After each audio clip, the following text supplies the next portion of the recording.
अगर हम बहुत समृद्ध हैं तो हमें कुछ ऐसे लोगों की मदद कर देनी चाहिए जिनको उस चीज़ की आवश्यकता है।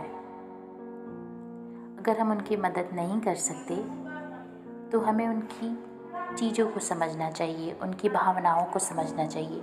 कभी भी उन्हें हीन दृष्टि से नहीं देखना चाहिए, उनकी गरीबी का मजाक नहीं उड़ाना चाहिए। अगर हम कुछ कर सकते हैं उनके लिए तो कर देना हमारे लिए श्रेष्ठ होगा।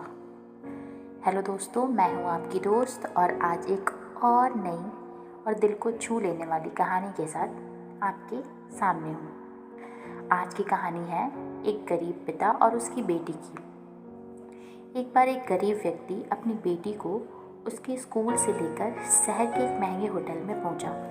उस व्यक्ति ने फटे पुराने कपड़े पहने हुए थे और उसकी बेटी स्कूल की ड्रेस पहनी हुई थी। जब दोनों होटल के अंदर पहुँचे तो वेटर पूछा, सर आप क्या खाना पसंद करेंगे?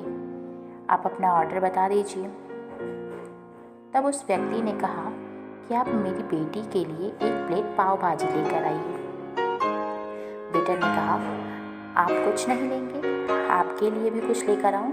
तो गरीब व्यक्ति ने कहा, मेरे लिए कुछ नहीं, आज मेरी बेटी के लिए पार्टी है। मैंने इससे वादा किया था कि अगर तुम जिले में 10th क्लास में टॉप करोगी तो तुम्हें मैं सबसे महंगे होटल में पार्टी दूंगा, तो आप सिर्फ बच्चे के लिए पाव भाजी लेकर आइए। वेटर ने बात सुनते ही दौड़कर अपने मालिक के पास गया और बोला कि सर, आपसे एक छोटी सी रिक्वेस्ट है कि आप मेरी सैलरी से पैसे काट लेना, लेकिन आज मैं चाहता हूँ कि उस बच्ची के साथ उसके पिता को भी एक प्लेट पाव भाजी खिलाया जाए, क्योंकि उस बच्ची ने पूरे ज़िले में 10th क्लास में टॉप किया है। वह गरीब पिता है, ज़्यादा पैसे नहीं होंगे, इसीलिए कह रहा है कि सिर्फ बच्ची के लिए ले आए। होटल के मालिक ने जब ये बात सुनी तो मुस्कुराते हुए बोला, तुम उसके पिता के लिए भी पाव भाजी लेकर जाओ, उसके लिए भी लेकर जाओ, पैसे मत लेना, 4-5 पाव भाजी पैक करवा कर ले जाओ और 2-3 किलो मिठाई भी लेकर जाओ और उनसे कहना ये पार्टी होटल की तरफ से है, आप ये मिठाई लेकर जाइए और जश्न मनाइए। जब वेटर ने 2 प्लेट पाव भाजी लेकर गया तो वह व्यक्ति चौंक गया और बोला, मैंने तो एक ही मंगाई थी, मेरे पास पैसे नहीं हैं। वेटर बोला, अरे सर, शर्मिंदा मत कीजिए, ये पार्टी होटल की तरफ से है, आपकी बेटी हमारी बेटी ने टॉप किया है, ये मिठाइयाँ लेकर जाइए और जश्न मनाइए। पिता और बेटी खुश हो गए और चले गए।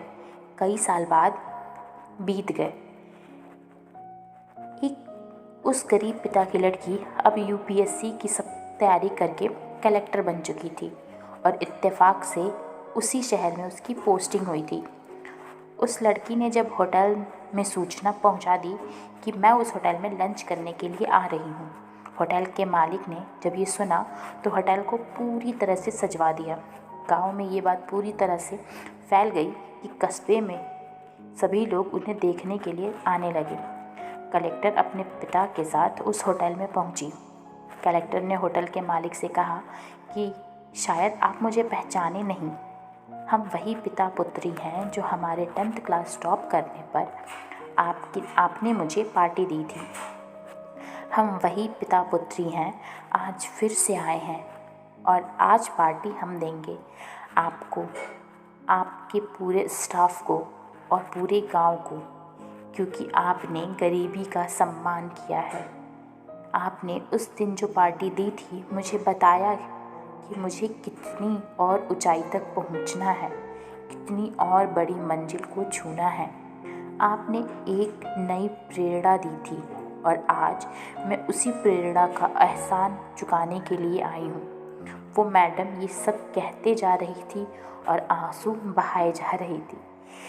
यह कहानी हमें यह सिखाती है कि कभी भी किसी गरीब का मजाक मत उड़ाना, हो सके तो उसकी मदद करना और अगर मदद ना कर सको तो उसका मजाक मत उड़ाना, क्योंकि वो सब देख रहा है। बनना है तो उसकी नज़र में अच्छा बनिए, जहाँ भी रहिए, कर दिखाइए कुछ ऐसा कि दुनिया करनी चाहे आपके जैसा। थैंक यू दोस्तों, अंत तक हमारे साथ बने रहने के लिए। ऐसी ही और कहानियों के लिए हमारे साथ बने रहें। धन्यवाद।